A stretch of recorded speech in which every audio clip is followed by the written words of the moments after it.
Good morning ninth class. आज मैं आपको आपके हिंदी का चैप्टर दो बैलों की कथा पढ़ाऊंगी।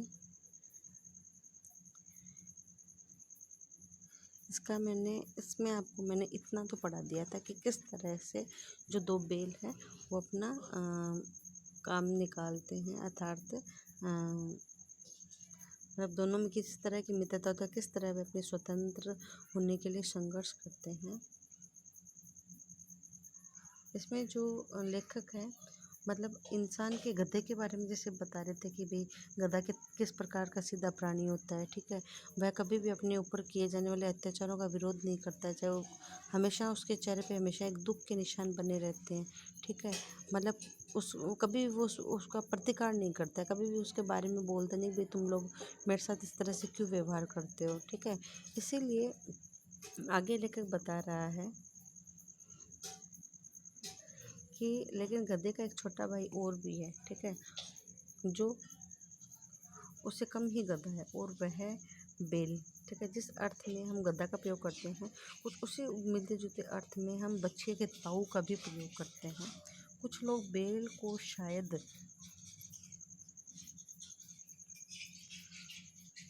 बेवकूफ़ों में सर्वश्रेष्ठ कहेंगे, मगर हमारा ऐसा विचार नहीं है। बैल कभी कभी मारता तो है और कभी कभी अड़ियल बैल देखने में भी आते हैं और कई रीतियों में अपना असंतोष प्रकट करते हैं, तो उसका स्थान गधे से नीचा है। झूठी काकी के दोनों बैलों के नाम है हीरा और मोती। दोनों परछाई जाति के थे। देखने में सुंदर, काम में चौकस और दिल डाल में ऊंचे। दोनों साथ साथ में रहते थे और भाईचारा, इस कारण दोनों में क्या था, भाईचारा हो गया था। दोनों आमने सामने ही बैठे रहते थे और एक दूसरे को मूक भाषा में विचार विनिमय करते थे, एक दूसरे से मन की बात समझते थे सकते हैं। अवश्य उसमें कोई ऐसी गुप्त शक्ति थी जिससे मिश्रता का दावा करके मनुष्य वंचित हो जाता है। दोनों एक दूसरे को चाट कर सूंघ कर अपना प्रेम प्रकट करते थे, कभी कभी सींग भी मिला लिया करते थे। विग्रह के नाते से नहीं, केवल विनोद के भाव से। विग्रह यानी अलग होने के भाव से नहीं, बल्कि प्रेम से, आत्मीयता के भाव से। दोनों में घनिष्ठता होते होते ढोल डप्पा होने लगता। इनके बिना दोस्ती फुसफुसी कुछ हल्की सी रहती, जिस पर कुछ ज़्यादा विश्वास नहीं किया जा सकता। जिस वक्त ये दोनों बैल या गाड़ी में जोड़ दिए जाते, बिना गर्दन हिलाए वो चलते, हर वक्त एक ही चेष्टा रहती कि ज़्यादा से ज़्यादा बोझ मेरे गर्दन पर रहे। दिन भर के बाद दोपहर को संध्या के समय दोनों एक दूसरे को चाट चूट कर अपनी थकान मिटा लिया करते थे।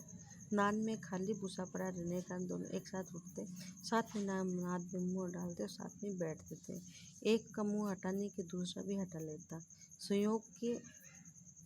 संयोग की बात थी कि झूरी एक बार गोई को ससुराल भेजा गया। बैलों का क्यों भेजा जा रहा है समझे, मालिक ने मैं बेच दिया है। अपना यूँ बेचा जाना उन्हें अच्छा नहीं लगा। ठीक है, इसमें दोनों बैलों का इतना सानिध्य बताया जा रहा है कि दोनों में मतलब इतना अपनापन था कि दोनों एक दूसरे के मित्र थे। ठीक है, दोनों एक दूसरे को चाट करके और मुख भाव में आपस में बात करते रहते थे, लेकिन दोनों एक दूसरे के बिना रहते भी नहीं थे। बल्कि बैल को जोता जाता था तब भी प्राय उनमें यही स्पर्धा रहती थी कि दोनों जो बोझ है ज़्यादा से ज़्यादा एक दूसरे का स्वयं उठा ले, उस दूसरे वाले को तकलीफ नहीं हो। आप ये देखिए ना कि किस तरह वो जानवर होके भी उनमें इतना प्रेम था जितना इंसान के समाज में नहीं होता है। ठीक है, वे दोनों एक दूसरे की सहायता करने के प्रयास करते थे कि किसी तरह से वो एक दूसरे की तकलीफ को दूर कर सके। ठीक है, लेकिन इंसानों में नहीं होता है इतना कुछ।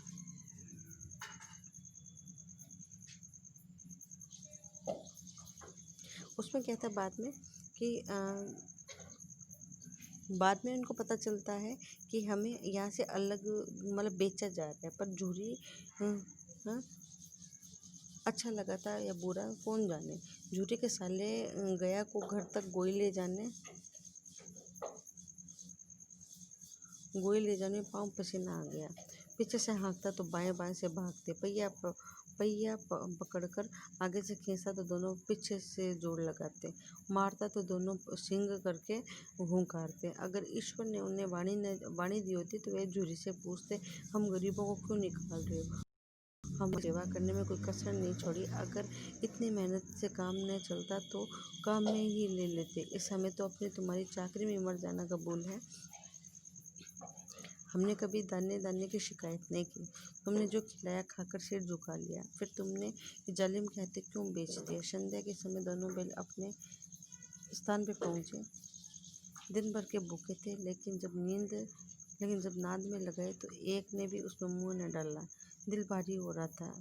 जिसे उन्होंने अपना समझा था वही आज उनसे छूट रहा था।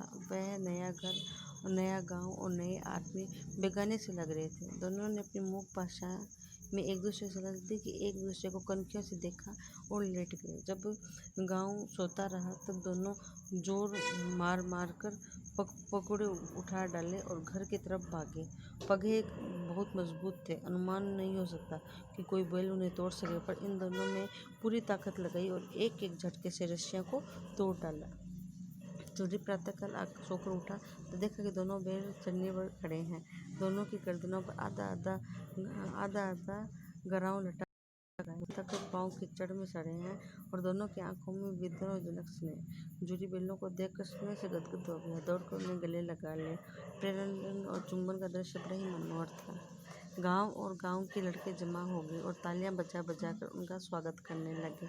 गांव के इतिहास में यह पहली अद्भुतपूर्व घटना होने पर यह महत्वपूर्ण थी। बाल सभा में निश्चय किया गया कि दोनों पशुओं वीरों को अभिनंदन पत्र देना चाहिए। कोई अपने घर से रोटियां और कोई उनके लिए गुड़ और कोई चोकर और कोई भूसी लेकर आ रहा है। अर्थात इसमें क्या था कि मतलब जो दोनों थे अपने मालिक के प्रति बड़े वफादार थे।